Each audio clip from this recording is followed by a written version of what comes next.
오늘은 마음 다스리기 두 번째 시간이 되겠습니다. 두 번째 시간에 우리가 함께 생각해 볼 화두는 바로 마음의 양약입니다. 여러분, 우리가 밥은 매일 먹지만 약은 매일 먹지 않아요. 그렇죠? 약을 매일 밥 먹듯이 먹는다는 것은 우리의 몸이 그만큼 상태가 안 좋을 경우죠.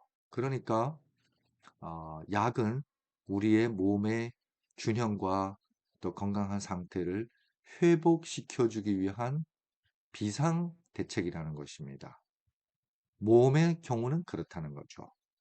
하지만 우리의 마음은 늘 문제가 항상 잠재되어 있고, 분노, 또 우울, 시기, 어, 시샘, 미움, 다툼, 이런 것들이 항상 우리 마음속에서 꿈틀거리고 있기 때문에 우리는 이 마음을 건강케 하는 그런 약을 항상 갈고 살아야 되는 존재일지도 모른다는 것이죠. 자, 그렇다면은 우리의 마음의 양약이 될 만한 게 뭐가 있을까? 한번 생각해 보도록 하겠습니다. 두 번째 화두, 마음의 양약 시작해 보겠습니다. 자, 우리 인체는요, 인간은 몸이 있고, 뭐가 있다고 했죠? 마음이 있고, 그 다음에 뭐가 있다고 했죠? 영이 있다고 했습니다. 즉, 인간은 영적인 존재라는 거죠. 여러분, 몸이 문제 생기면은 우리가 의원을 찾아갑니다. 의사한테 see a doctor, 의사한테 보이죠?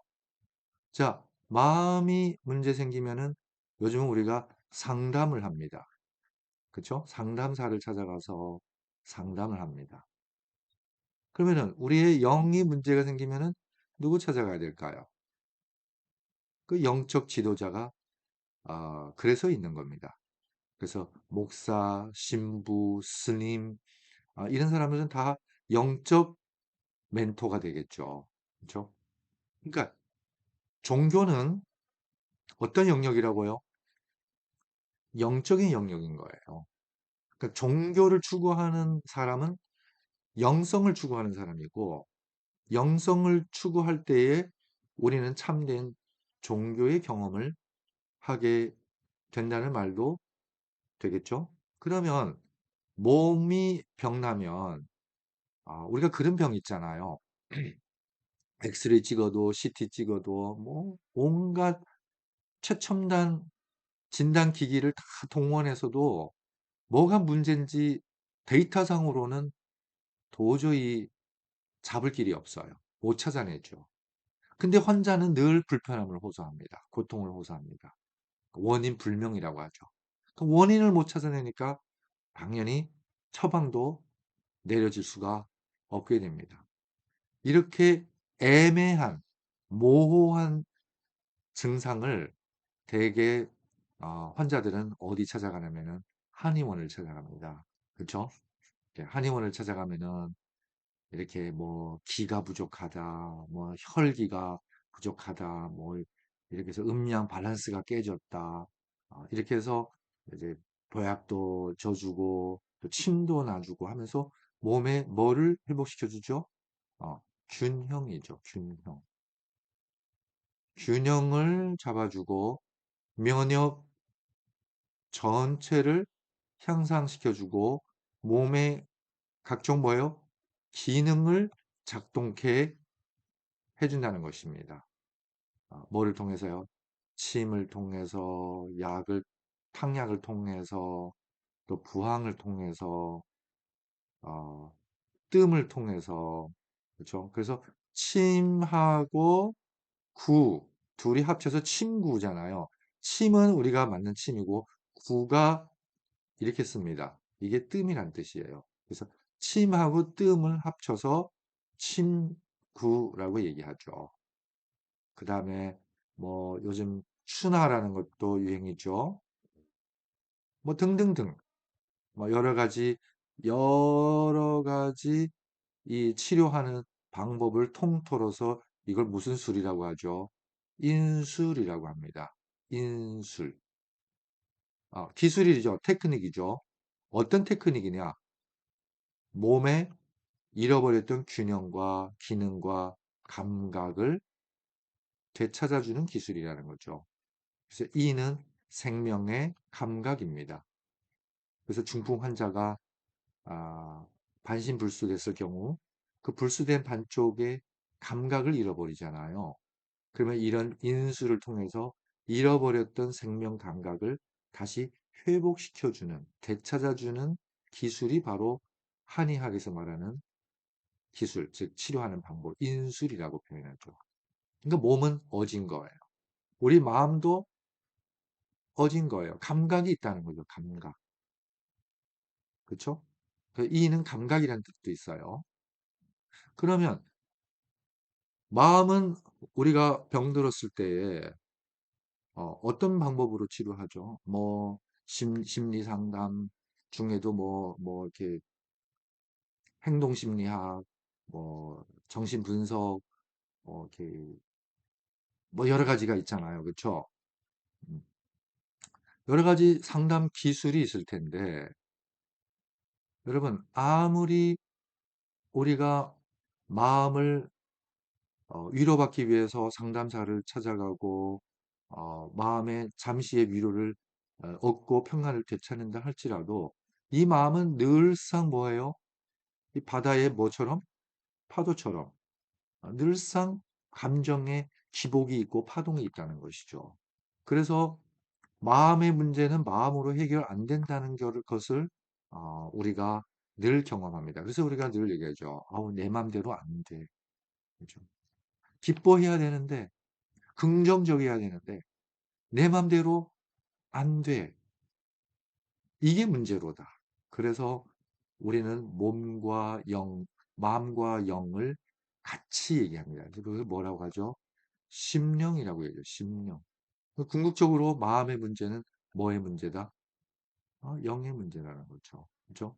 그러면 영의 문제와 마음의 문제가 하나라면 마음도 다스려야 되고 영도 깃들게 해야겠죠. 영은 뭐라고 그러죠? 말씀, 좋은 말씀. 그러니까 결국 상담사는 이 내담자에게 좋은 말씀을 해주는 거예요. 자기 자신을 알게 해주는 거죠.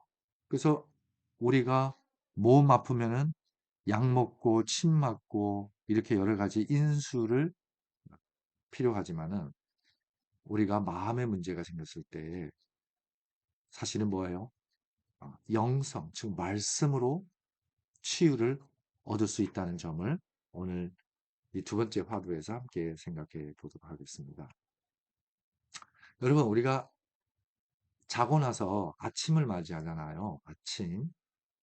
여러분, 아침은 우리가 하루 중에 우리 몸의 상태가 제일 충전이 잘 된 시간입니다. 하지만 이거는 전제 조건이 있죠. 간밤에 우리가 잘 잤을 경우. 그러니까 결국 여러분, 잠이라는 것은요, 충전입니다. 여러분, 휴대폰 낮 동안 우리가 열심히 사용하면은 밤쯤 되면은 우리가 이 전원이 다 닳잖아요. 그러면 어떻게 해야 되죠? 잘 때 꼭 뭐 해놓고 자죠? 충전해 놓고 잡니다. 그래야 그 다음날 아침에 우리가 또 에너지 충만해서 하루를 거뜬하게 사용할 수 있는 거 아닙니까? 그래서 아침은 가장 에너지가 충만하고 그리고 정신 상태가 가장 맑을 때입니다. 그래서 아침은 특징은 뭐예요? 막다입니다. 여러분 여기 연못이 있어요. 아이들이 여기서 수영하고 물장구 치고 막 이렇게 하니까 이 물이 어떻게 돼요? 흐려지죠. 진흙탕물이 됩니다. 여러분 이렇게 진흙탕물 된 연못을 다시 맑게 하려면은 어떻게 해야 되죠? 어떻게 맑게 할 수 있습니까? 우리 하고 여러분 한번 생각해 보십시오.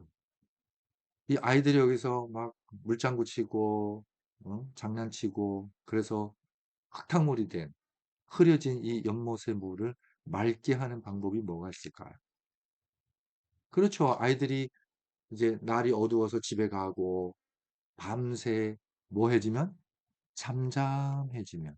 그러면 스스로, 스스로 맑아진다는 것이죠. 우리 마음도요, 스스로 맑아질 수 있어요. 뭐만 해주면? 잠잠해주면. 그러니까 우리가 자극을 받았을 때에 막 화내고, 막 그냥 음성 높이고, 그냥 파이터가 되면 될수록 우리는 흐린 물을 더 휘젓는 셈이 된다는 거죠. 누군가가 나의 감정을 휘몰아치게 하고, 나의 마음을 그냥 흙탕물로 막 뒤집어 놓을 때에, 여러분, 이때 뭐가 필요하다고요? 잠잠함이 필요하다는 거죠. 그러니까 잘 안 돼요. 내 맘대로 안 돼요. 그래서 뭐 하는 거죠? 기도하는 것입니다. 여러분, 기도할 때에 우리의 마음이 잠잠해지는 겁니다. 그래도 안 되면 뭐예요? 잠이라도 청하는 겁니다. 잘 때 우리가 제일 잠잠해요. 자고 일어나면. 그러면은 이렇게 밤새 잠잠한 사이에 모든 흐려진 것이 스스로 뭐예요? 가라앉죠. 그럼 그 다음날 언제? 아침에 가장 맑습니다. 여러분, 우리가 무엇을 깨닫고 무엇을 터득하기 제일 좋은 시간이 정신 상태가 맑을 때죠. 즉 언제요? 아침이라는 거죠.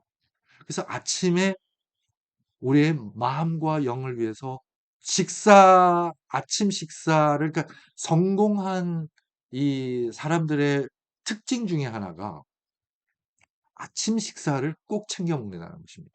그러니까 하루 충분한 활동을 위한 에너지를 꼭 채워 넣는다는 것이죠. 즉 고속도로에 오르기 전에 기름을 가득 채워 넣는 셈이 되는 거죠. 그러면 아침을 꼬박꼬박 챙겨 먹으면은 몸에 에너지가 충만하듯이 아침에 좋은 말씀, 좋은 깨달음을 얻기 제일 좋은 시간 아닙니까? 그때 우리가 깨달음으로 출발한다면은 우리 하루가 에너지 충만하겠죠. 마음의 에너지가요. 그래서 아침은 무슨 시간이라고요? 깨우침의 시간입니다. 깨우침의 시간이에요. 뭐를 깨우친다고요? 말씀을. 그 조용히 아침에 일어나서 그냥 분주하게 하루를 그냥 시작하지 말고 아침에 일어나서 이 맑을 때에, 이 잠잠할 때에 고요하게 기도하는 마음으로 오늘 하루의 일과를 쭉 상상해 보고, 그리고 오늘 하루 나의 삶을 지탱해 줄 정말 말씀이 무엇인지 성경을 읽고 또 경전을 읽고 하면서 그 말씀 한마디를 나의 좌우명으로 삼고, 좌우에 둔다는 것이죠. 좌우명으로 삼고 깨우침을 얻고 산다면은 그 하루 에너지가 충만하다는 것입니다. 그래서 아침에는 무슨 침? 깨우침을 한 방 맞는 거예요. 그러면은 우리의 마음이 튼튼해진다는 것입니다. 자, 그 다음에 우리가 낮 동안에는 계속 마주침입니다. 사람과 마주치고, 그쵸? 일과 마주칩니다. 여러분, 마주칠 때요, 기분 좋은 일도 있고, 또 기분 안 좋은 일도 있을 거예요. 뜻대로 되는 일이 있을 거고, 또 안 되는 일도 분명 있을 겁니다. 그쵸?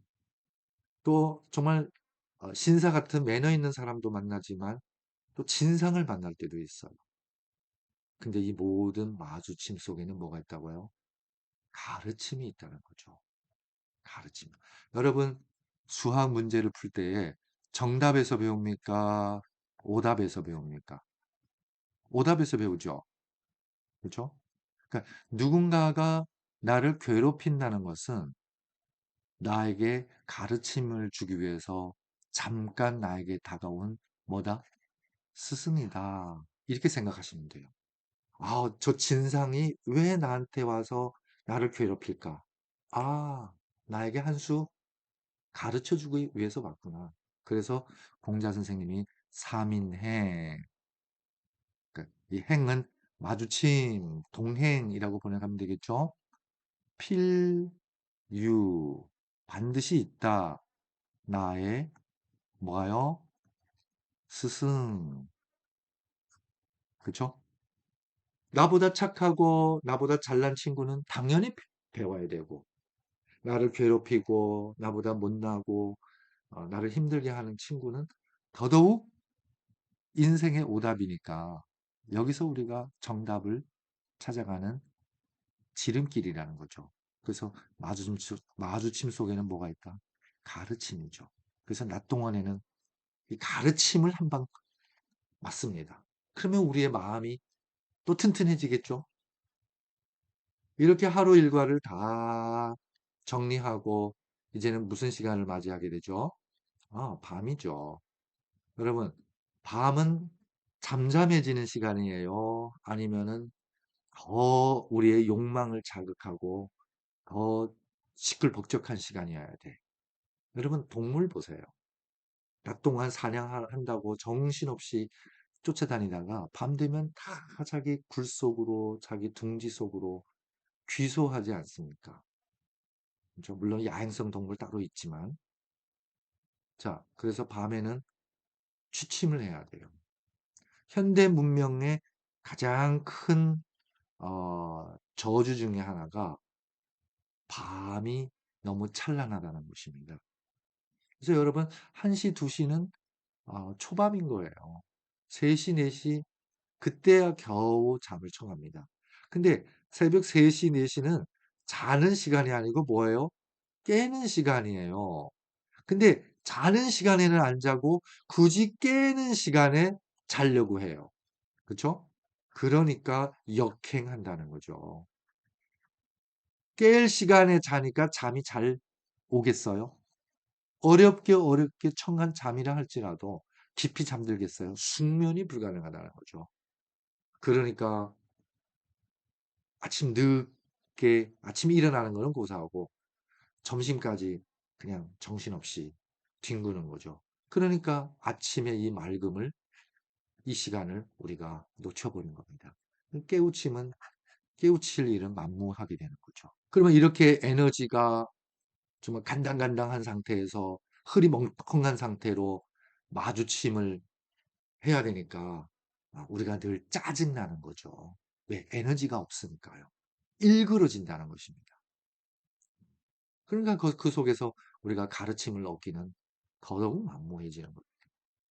그래서 밤은 이제 정신이 드는 겁니다. 그래서 여기저기 그냥 어, 이렇게 재미있는 곳을 욕망을 자극하는 곳을 향해서 이제 쏟아내기 시작한다는 거죠. 밤새. 그죠. 그 여러분 대학로나 이 명동이나 또 이태원이나 이런 데 하면은 그러니까 정처 없이 정신없이 쏟아리는 이 좀비 같은 영혼들이 하다는 거죠. 자, 취침 시간에는 뭐 해야 되죠? 취침 시간은 뉘우치는 시간이라는 거죠. 뉘우치면. 이 뉘는 눕다라는 동사하고도 어원을 같이 합니다. 누워서 뭐 하는 거예요? 오늘 하루를 내가 어떻게 살았는지. 하루라는 무대가 있었다면은 내가 이 무대에서 주연을 하든 조연을 하든 내가 어떤 역할을 했을 거 아닙니까? 그러면 나에게 주어진 역할이 있을 거고 대사가 있을 거고 이 역할에 맞는 감정이입이 있었을 거고 그쵸? 그러면은 나 혼자 무대에 서나요?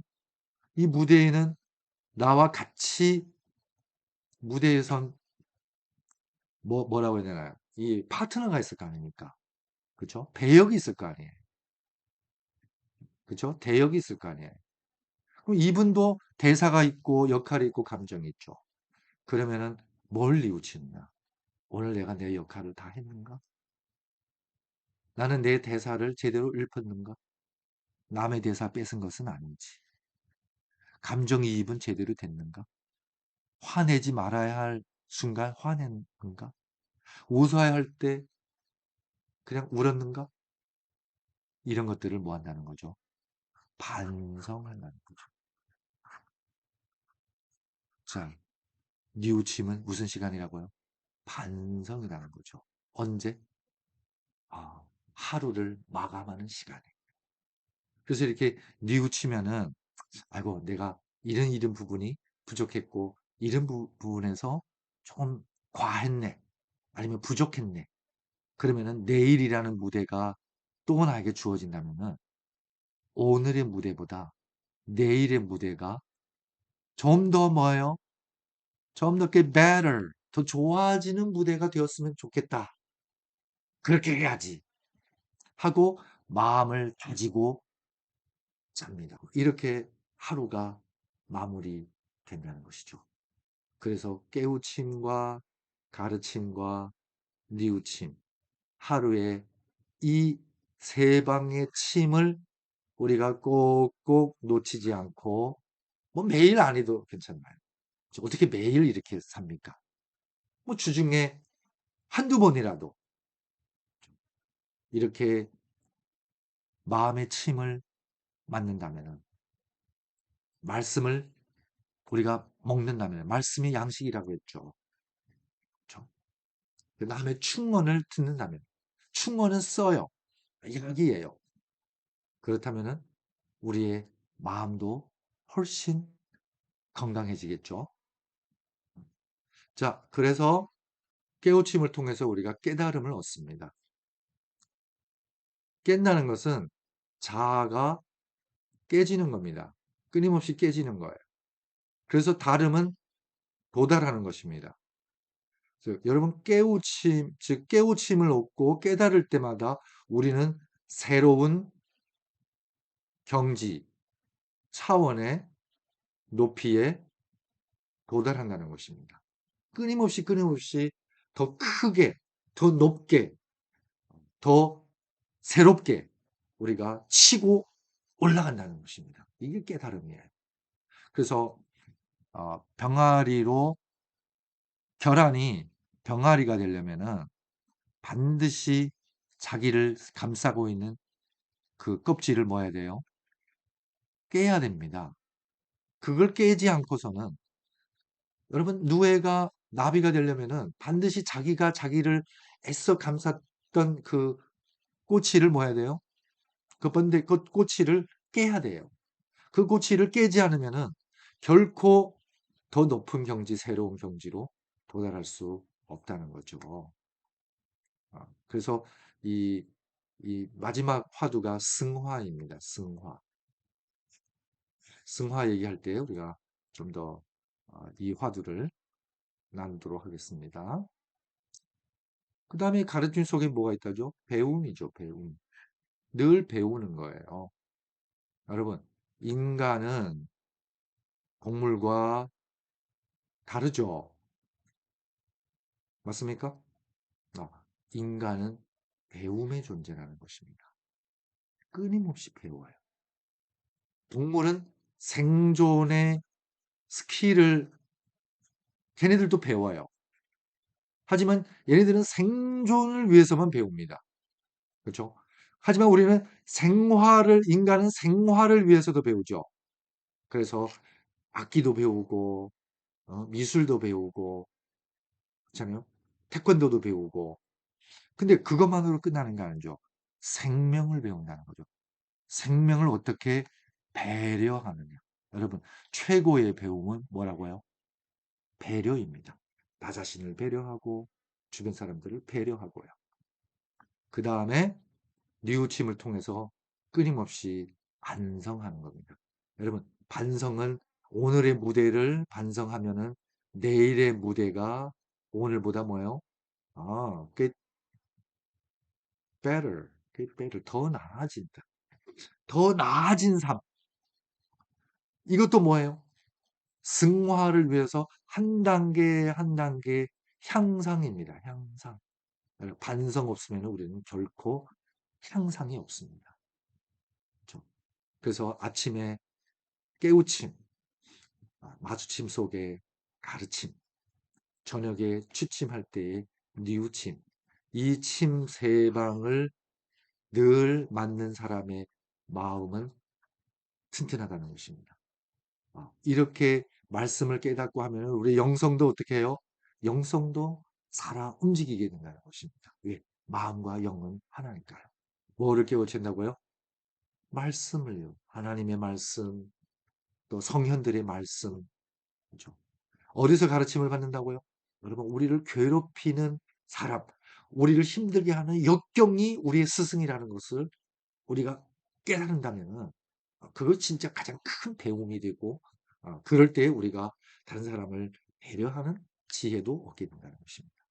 그리고 뉘우칠 때 우리가 더 나은 나를 향해서 나갈 수 있다는 것이죠.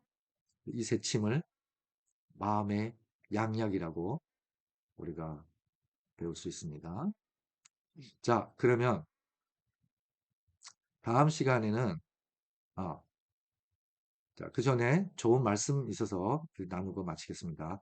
마음의 기쁨은 양약 이루어다.